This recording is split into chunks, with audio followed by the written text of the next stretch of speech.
Hello subscribers. Some of you might recognise this voice, so let me reiterate that this is a very different YouTube channel to my previous ones. As I've mentioned on my Substack account, I have completely moved on from politics. I am now focused entirely on traditional music and landscape photography. As you may have noticed, in recent weeks I have been uploading several videos featuring recordings of a collection of shellacs, or 78s, which I discovered lying at the back of a charity shop in Paisley last winter. Now, I first encountered 78s around a decade ago when I found a large archive of them in a charity shop in Rothesay on the Isle of Bute back in Christmas 2014. Some of my long-time subscribers will remember that I recorded some of these very old records, some of which date back almost a century. So that's the spoiler. I intend to bring back what I call the Rothesay shellacs later this year over the next few months. However, on this channel I aim to go further. I don't just record these old discs.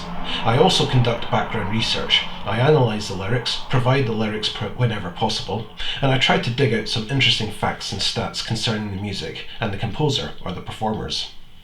But let me get back to what I call the Paisley shellacs. So, I discovered two old albums, each containing about a dozen or so shellacs. I regularly visit charity shops where I pick out rare and unique LPs, cassettes and shellacs featuring mostly traditional music. I must admit that I'm not drawn towards music that is loud or wild, trashy, commonplace or subversive.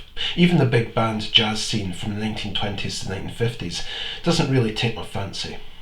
It is perhaps for that reason more than any other that I have greatly enjoyed recording these old records, some of which are a century old.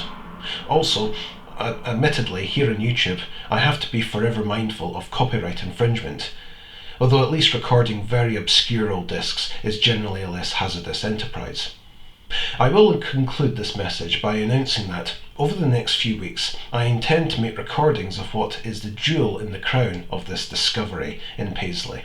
Perhaps the earliest recording of Elgar's Dream of Gerontius, contained on no fewer than 8 of these shellacs in this collection that I found. So I hope, subscribers, that some of you will join me on this musical journey. God be with you all. Godspeed.